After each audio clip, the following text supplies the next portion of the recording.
Olá, estamos no ar com mais um CB Saúde, programa do Correio Brasiliense e TV Brasília Rede TV para falar sobre bem-estar.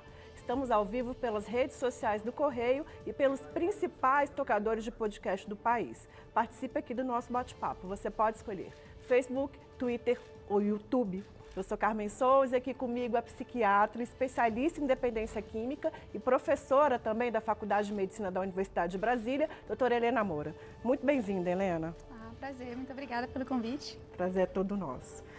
Bem, fim de ano, Copa, estamos aí num mês que é um mês muito propício aí para o uso, né, do álcool, outras drogas, o cigarro e também um período muito propício para as recaídas, né? Vamos começar falando um pouco sobre isso, assim, desse período um pouco mais vulnerável, de que perigo, de que cenário exatamente que a gente está falando? É interessante que são dois riscos que a gente tem que lidar nesse período do ano, né? Para quem já tem algum problema com álcool, já está em tratamento, é um período extremamente desafiador, porque são festas de família, são festas das quais às vezes não dá para fugir. Eles até falam que lidar com o Natal é mais difícil do que lidar com o Carnaval, porque o Carnaval ainda tem a opção de não ir, mas no Natal da família não tem como. E infelizmente a gente muitas vezes não tem esse cuidado de não ter bebidas sem álcool. A gente liga muito festejo, comemoração com álcool. Então, às vezes não tem nem opção de bebida sem álcool numa festa. Então, para um alcoolista é extremamente desafiador. Mas tem também o outro lado, né, de que é um período em que as pessoas, mesmo aquelas que não têm problema com álcool, bebem mais, ou nem costumam beber, mas é um período que acaba que todo mundo, por essa nossa cultura de associar diversão, festa, celebração com álcool, acaba que tem um consumo mais elevado. E a gente tem que também pensar nos riscos de curto prazo que o álcool traz, né? De acidentes, de violência doméstica, isso a gente também tem que estar atento nesse período. Pensando na Copa, que eu trouxe agora aqui no comecinho, essa desse ano veio com a polêmica da proibição do uso, né? Da ingestão nos estádios. E tem se discutido muito assim, dá para se divertir sem beber, né? Uma discussão, inclusive, moralista, mas passa por outros fatores também, né, Helena? Exato, inclusive a gente teve essa discussão no Brasil também. Na Copa de 2014, naquele momento, praticamente não se podia consumir álcool em nenhum dos estádios no Brasil. E até se criou toda essa discussão que não queria que fosse vendido durante a Copa, se abriu uma exceção. Mas isso aconteceu no Brasil também, porque o consumo de álcool nos estádios não é só uma questão da religião, de moralismo, ele está muito ligado com a questão da violência. Então, antes da proibição nos estádios, a gente tinha um número de ocorrências de casos de brigas, de violência após os jogos, era muito alto. Depois, entre 2006 e 2007, quando houve essa proibição, tem estudos que pegaram jogos do Mineirão, eles mostraram que caiu, em alguns casos até zerou o número de ocorrências, caiu de 60 casos para 0 até. Então, tem essa questão de, quando a gente está falando de consumo de álcool, a gente está falando também de questões de segurança e de saúde pública, não só uma questão moralista. Segurança e, inclusive, aí passa por mulher, né? Alguns relatos da Copa, como a gente estava conversando antes de entrar, de mulheres que estão se sentindo mais seguras justamente por esse controle na ingestão de álcool durante o campeonato. Exatamente, é uma preocupação que a gente tem, às vezes, na área privada, né? Assim, de uma violência doméstica, que às vezes a gente sabe que infelizmente acontece, do parceiro beber muito, acabar agredindo a esposa, a gente tem, isso está bem descrito já na literatura, essa associação, mas a gente vê mesmo num local público, né? Um local com muita gente, com muita segurança, ainda assim elas se sentiam ameaçadas pelo álcool. É interessante porque tinha muita, nossa, mas como é que vai se divertir, mais álcool, estádio, jogo de futebol é celebração, né? E pouco depois começou a aparecer na internet um monte de videozinho viralizando, né, de pessoas fazendo disputa de passinho. Então, assim, não estão morrendo de tédio, né? Estão se divertindo. E às vezes é interessante a gente passar por uma situação dessas e aprender que existem outras formas de se divertir e que não precisa ter sempre o álcool nessas situações. A gente acaba falando muito aí dessa ligação e que é muito forte, né, do uso dessas substâncias e das questões emocionais, né? De que forma que aí a gente imaginando o álcool e aí outras drogas estão relacionados com os sentimentos e aí eu estou até imaginando, voltando até para o Brasil, um país com índices muito altos de depressão, de ansiedade. Como é que essas coisas conversam aí? A ingestão, o uso dessas substâncias e essas questões mais psicológicas, mais emocionais? É interessante interessante que é um dos fatores importantes quando a gente considera os fatores de risco para desenvolver problemas com álcool ou drogas. Tem que pensar, quando a gente fala de multifatorialidade, tem questão ambiental, genética, cultural, tem tudo isso, mas de fato essa questão emocional é super importante e está tendo uma relevância ainda maior agora, em razão do contexto que a gente vem vivendo, principalmente desde a pandemia. Mas a gente sabe que sim, a dificuldade em lidar com estresse, com tristeza, com solidão, com ansiedade, sintomas ansiosos e depressivos, eles são um fator de risco para aquelas pessoas que até já, ou para a iniciação do uso da substância, ou para o agravamento do consumo. Muitas pessoas que ainda usavam de vez em quando, usavam em situações, às vezes de confraternização, uma situação social que às vezes a gente vai naturalmente se moldando, porque sabe que não pode exagerar ali na frente das pessoas, mas viu que numa situação de tristeza, de ansiedade e de solidão, de estar sozinha num local que ninguém está vendo o que eu estou fazendo, isso aumentou muito o risco de consumo exagerado e todas as consequências que vêm depois. Quais outros fatores de risco, Helena? A gente tem que pensar em conta a própria questão da disponibilidade, né? Então aqui é muito disponível. E um fator importante é que a gente está falando aqui de lazer, né? E, infelizmente, se a gente for comparar, eu sempre digo isso para os meus alunos, assim, porque a gente está tentando trabalhar mudanças de comportamento com os pacientes, ensinar novos hábitos de lazer, só que meio litro de bebida destilada não chega a custar R$5 e o ingresso de cinema, às vezes, chega a ficar R$30, R$60, dependendo do caso, né? Então, às vezes, mesmo em situações de crise econômica, onde as pessoas têm menos dinheiro, teoricamente deveriam estar dirigindo, né, direcionando o dinheiro para questões mais essenciais da vida, às vezes não chega a faltar para o álcool porque ele é muito barato, né? Então, tem essa questão de disponibilidade, a questão da cultura, que para alguns locais assim, é até considerado, né, um machão, um cara que dá conta, ele tem que beber muito. Então, às vezes, não ter que lidar com os próprios problemas, homem não pode chorar, então enche a cara e tentar lidar com o sofrimento de uma outra forma, menos assertiva. Tem a questão de aceitação de grupo, mas aqui todo mundo bebe, então vou beber também, ninguém vai me criticar, então vou me sentir mais à vontade de estar me comportando desse jeito. E tem as questões, né, da saúde mental, previamente já ao abuso de substâncias. Então, pessoas que estão passando por um quadro de depressão, de ansiedade, pessoas que são mais impulsivas, que têm menos medo do perigo, têm uma chance maior de desenvolver problema por uso de álcool ou drogas. Pensando nesse perfil de pessoas que já têm outras complicações aí, psiquiátricas e tudo mais, o uso dessas substâncias, inclusive, interfere no tratamento, né? Exato. Interfere de duas formas. A gente costuma observar que pessoas que têm uma comorbidade, o termo que a gente usa também na saúde mental, comorbidade com transtorno por uso de substâncias e um transtorno mental, a gente costuma ver uma evolução muito mais rápida e muito mais grave para os dois lados. Então, a pessoa que parte da experimentação por uso extremamente problemático, às vezes em questão de meses, ao invés de anos, né? O uso de substâncias agrava os sintomas de depressão, de ansiedade, qualquer sintoma psiquiátrico, a adesão ao tratamento fica mais complicada e tem o risco de interação das medicações com as substâncias. Essa passagem aí do uso, não sei se eu posso usar a expressão recreativo, para a dependência, você bem trouxe aí que isso depende, né? Mas tem, por exemplo, uma discussão do uso seguro, da quantidade de bebida segura, né? Da quantidade de cigarro seguro. Isso é seguro, é confortável agir ou escolher a partir desses referenciais? Olha, isso existia até para o álcool, tinha até determinação da OMS. Olha, até tanto por semana a gente pode considerar como seguro. Hoje a gente considera que tem menos risco de trazer problemas. Mas do ponto de vista da saúde, não tem um nível ótimo de álcool. Isso já, mais recentemente, em 2018, um grande estudo do Lancet, na época, causou um grande burburinho por conta disso, porque falou que, na verdade, a dose ideal para a saúde, porque se discutiu uma dose saudável, inclusive, né? Uma dose que poderia causar uma melhora de riscos cardiovasculares, etc. Ele falou, isso não existe, isso não tem. Então, na verdade, o consumo mais seguro de álcool é zero. A gente sabe que ainda assim, com alguns cuidados, se não ultrapassa 5 doses no caso dos homens ou 4 doses no caso das mulheres em um único dia, e que se esse consumo não for muito acelerado, não ocorrer em menos de 2 horas, a gente tem um risco menor de prejuízos mesmo no curto prazo.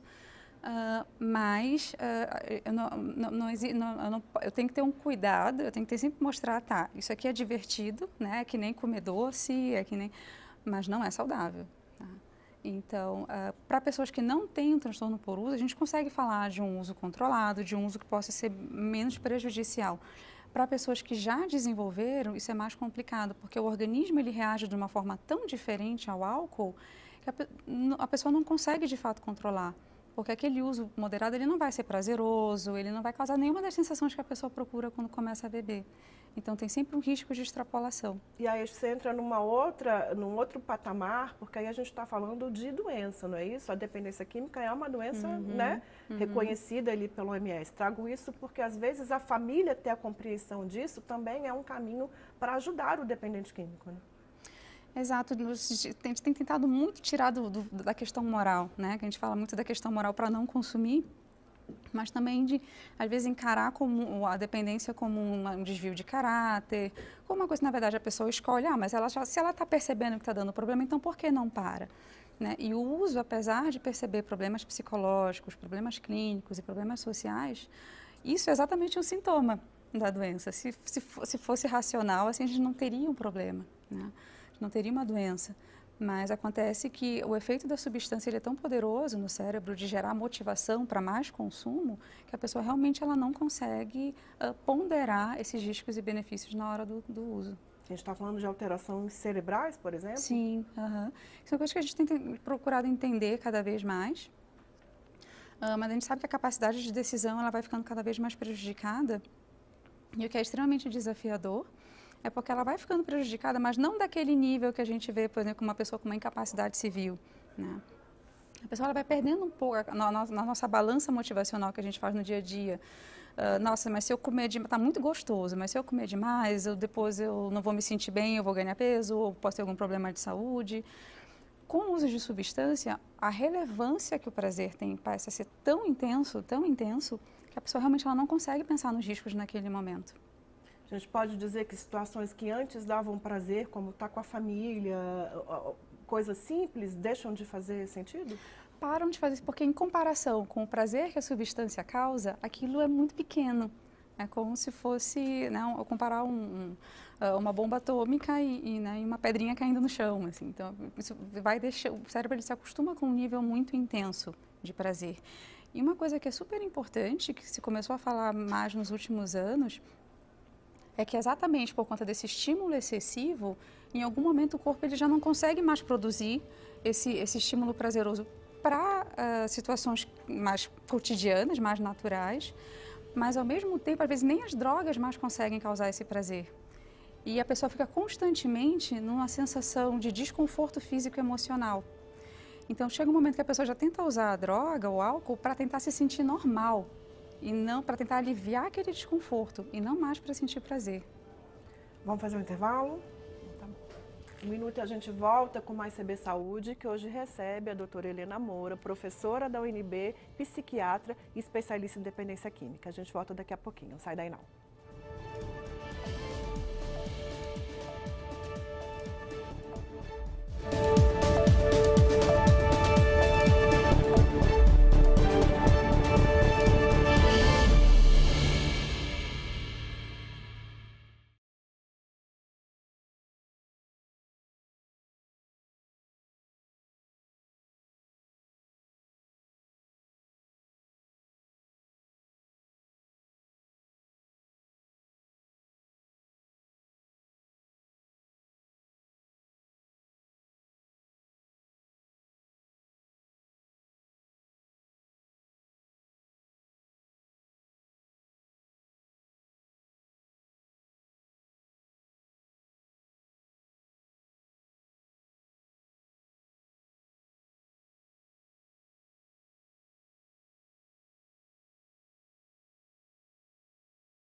A gente volta com o segundo bloco do CB Saúde, que hoje recebe a psiquiatra, especialista em dependência química e professora da Faculdade de Medicina da UNB, doutora Helena Moura. Helena, quero seguir com a coisa das alterações no cérebro. Fiquei pensando, imaginando aí os jovens, né, em que é um período da vida em que o cérebro ainda está em formação, se o uso dessas substâncias poderia ter um impacto ainda mais significativo nesse órgão tão importante para o funcionamento humano. Sim, e é o período mais delicado, é o período onde mais tende a ocorrer experimentação, porque o adolescente ele é naturalmente mais impulsivo, né? Como eu estava falando antes, impulsividade é um fator de risco para uso. Então ele tem menos medo das consequências, ele só vive o presente ali, né? E exatamente essa parte do cérebro que me ajuda a ponderar, a me organizar, a ter um pouco mais de noção assim, de causas e consequências, ela demora mais para se desenvolver. Ela vai completar o desenvolvimento ali pelos 21 anos. Então, qualquer substância que eu use nessa época, mesmo as consideradas disso, álcool, cigarro, na adolescência elas podem ser extremamente prejudiciais. Elas aumentam o risco para a dependência daquela substância em si e também de outras, né? Para a própria maconha, tem vários estudos já mostrando, inclusive, déficit cognitivo, assim, dificuldade, as pessoas passam a ter dificuldade de aprendizado pelo uso na adolescência. E isso é importante falar, porque hoje em dia está cada vez mais naturalizado o uso, né? Mas para adolescente, ainda que se legalize para uso recreativo, para adolescente, em hipótese alguma, isso deve ser considerado como algo saudável ou normal, porque pode prejudicar, pode trazer uma série de prejuízos para o desenvolvimento cognitivo. Pensando no uso de drogas aí entre os mais jovens, está uma febre, né? O uso do Zolpidem aí, né? O remédio que é um remédio para insônia, mas que virou, inclusive, nas redes sociais, relatos de alucinações, né? E um aumento de venda, assim, significativo, mais de 600% nos últimos anos. É uma substância que tem impacto, e aí imaginando nessa fase da vida, de dependência, esses riscos todos que você trouxe há pouco, é um uso perigoso? Sim, é extremamente perigoso. É importante que a gente fale, quando a gente fala de riscos do consumo da substância, o risco de desenvolver uma dependência é um dos riscos. Eu posso ter riscos a curto prazo também. Então, no caso do Zolpidem, o que acontece é que a pessoa ela fica como se ficasse num estado de sonambulismo, ela não está conseguindo, o cérebro não está conseguindo registrar nada do que ela está fazendo, mas ela está ali agindo totalmente sem freio. Ela pode se acidentar, ela pode se expor, às vezes gravar um vídeo, fazer alguma coisa que vai ficar exposto e que depois pode causar um constrangimento, um sofrimento enorme. Às vezes pode ter casos mais graves em que a pessoa de fato ela fica alucinando, ela entra num estado de delírio, que a gente chama, em que ela fica com um nível de consciência muito alterado. E isso pode colocá-la no risco de uma série de complicações, às vezes precisa de uma emergência clínica. Então, parecem histórias engraçadas de serem compartilhadas em mídias sociais, mas que podem trazer riscos muito graves. Pensando nas mídias sociais, em histórias também, até num público mais jovem, os relatos das consequências do uso ali do cigarro eletrônico também têm ficado cada vez mais frequentes.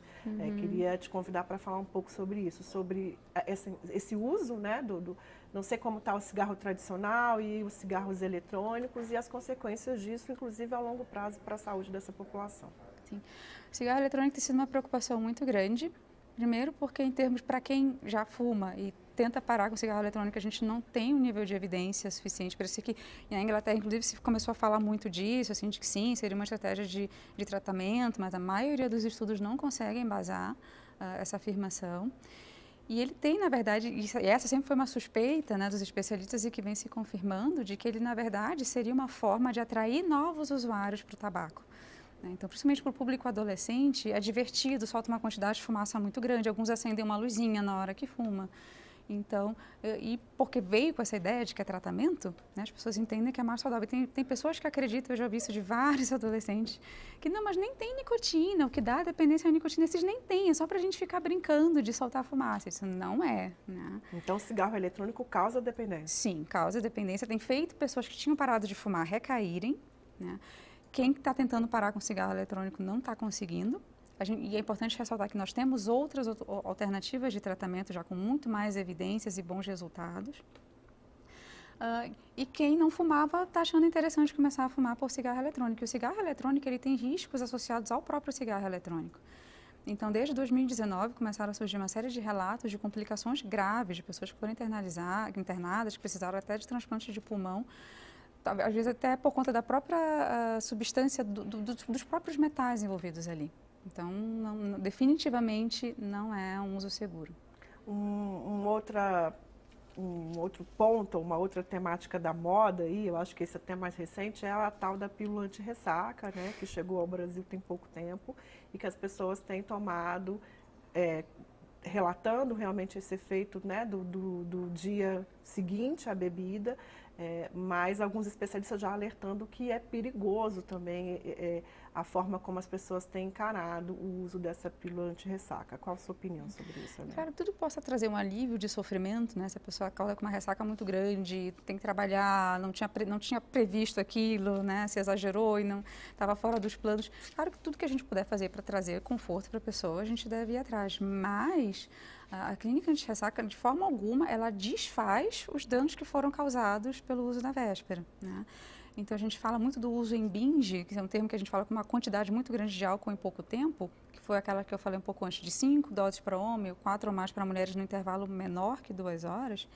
Isso traz prejuízo para o sistema imunológico, isso aumenta riscos de acidente, de sofrer ou causar algum tipo de agressão sexual, e isso a pílula não vai te fazer. Então, a gente precisa ter, é que nem o suco antidetox, né, que os nutricionistas batiam, a pessoa achava que poderia comer tudo o que quisesse e depois ia tomar um suco detox e ia limpar todo o organismo. Não funciona assim. No caso das drogas sintéticas, que também é aí uma substância que costuma ser muito usada pelos mais jovens, como tem sido essa realidade aqui no Distrito Federal? As drogas sintéticas, elas são uma preocupação muito grande por duas questões, assim.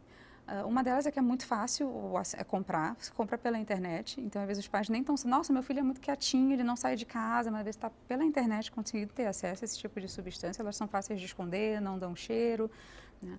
E uma outra questão que é extremamente desafiadora para os profissionais de saúde é porque a gente não sabe exatamente o que é que tem nelas. Então, a maconha a gente sabe que tem maconha, o álcool a gente sabe que tem álcool, mesmo substâncias ilícitas, a pessoa compra a substância. No caso das drogas sintéticas, muitas vezes ele está comprando a marca. Ele compra uma determinada marca, o nome lá do fulaninho de tal, do site tal, compra aquilo. A gente não sabe exatamente o que tem naquela mistura. Então, se a pessoa tem uma intoxicação, se tem uma overdose, ela chega numa emergência, ainda que ela diga o que ela tomou, a gente não vai saber os efeitos, os antídotos, qual tipo de medicação eu posso ou não posso dar naquele momento. A gente pode pensar, Helena, em sinais de alerta, assim, obviamente que são drogas muito diversas, a gente está falando do universo aí, né, de listas e listas, tudo mais, mas pensando num pai ou numa mãe, a gente pode pensar ali em sinais de alerta de que talvez o seu filho ou a sua filha está fazendo uso abusivo de alguma dessas substâncias? Sim, tem, claro, os sinais, o que é característico de cada substância tem muito a ver com os sintomas da intoxicação, né? Se você presencia seu filho intoxicado, vai ter uma diferença se é cocaína, se é maconha, se é álcool. Mas tem, de fato, fatores comuns, sinais em comum. O principal deles é a queda no rendimento escolar. Não começa a perder o interesse, ou ter dificuldade de render tão bem. Tem a perda do rendimento, a perda do interesse. Às vezes começa a trocar o grupo de amigos para que eu não me sinta criticado pelos meus amigos que não usam. Então, vou começar a andar com uma turma que eu sei que não vai ficar me criticando. Tem mentiras, começa a mentir, que diz que está num lugar, está em outro. Começa a estar sempre pedindo mais dinheiro que é para poder bancar o consumo. Então, esses são sinais muito... E, às vezes, indiretamente também mudanças de humor. Segunda-feira de manhã está sempre muito menos disposto, está mais irritado, está mais sonolento, está interagindo menos com a família. Então, esses são sinais importantes. E como que é o enfrentamento a essas questões? Tem um acompanhamento psiquiátrico, mas eu imagino que também é um enfrentamento multiprofissional, né? Exato, é muito importante ter o acompanhamento do psiquiatra para até mesmo estudar questões de comorbidades ou até de alguma complicação já psiquiátrica que a droga possa ter causado. O acompanhamento psicológico não é uma questão que vai numa consulta pontual aqui e ali e tudo vai se resolver, não é, precisa de um acompanhamento constante e com uma frequência mais elevada. A família precisa de muita orientação também para saber como ajudar. A família não consegue ficar indiferente, às vezes tenta ajudar de uma forma que transfere muita ansiedade para o paciente e acaba atrapalhando um pouco. Mas é importante sempre buscar essa avaliação, buscar uma avaliação especializada, porque às vezes a pessoa se diz, ou minimiza demais, isso é adolescência, isso vai passar, o tempo resolve, ou às vezes também medidas muito extremistas, de expulsar de casa, ou de já querer jogar diretamente numa internação, sem nem antes conversar com o adolescente para saber o que está se passando. Pensando aí num aspecto mais macro, e aí do ponto de vista mesmo social, como é que você avalia, aí, pensando em gestão pública, né, em políticas públicas, como é que tem sido o enfrentamento a essa questão de dependência química aqui no país? A gente ainda precisa avançar muito. A gente, infelizmente, ainda cai muito nessa questão moralista, né? Assim, de quem é a favor da moral e dos bons costumes é contra a droga, quem já tem um caráter mais progressista acha que isso faz parte da cultura e da liberdade de escolha. E são discussões que não são muito produtivas se a gente for pensar nas questões da saúde. E eu sempre digo assim, que quando a gente vai falar de prevenção de drogas, na verdade, o menor foco está na droga em si. Porque pensando na multifatorialidade, eu tenho que pensar assim que às vezes eu reduzir violência doméstica é uma forma de prevenção, o acesso à educação de qualidade, ter sempre acesso a várias opções de lazer, essa que a gente estava falando no início, né? Vamos tentar diversificar um pouco mais as opções de lazer acessíveis à maior parte da população. Então, o investimento em esporte, em criar estilos de vida saudável, em termos de alimentação, de prática de exercício físico, tudo isso previne o uso de substâncias. A gente está caminhando para o final, mas eu comecei dizendo que o começo do ano, que o final do ano é um período, né, mais perigoso de recaídas, mas também é um período que a gente faz metas, né, para mudanças de vida, para ser um ano diferente. E geralmente nessas metas vem esse enfrentamento aí, né, a dependência, a vícios, tudo mais.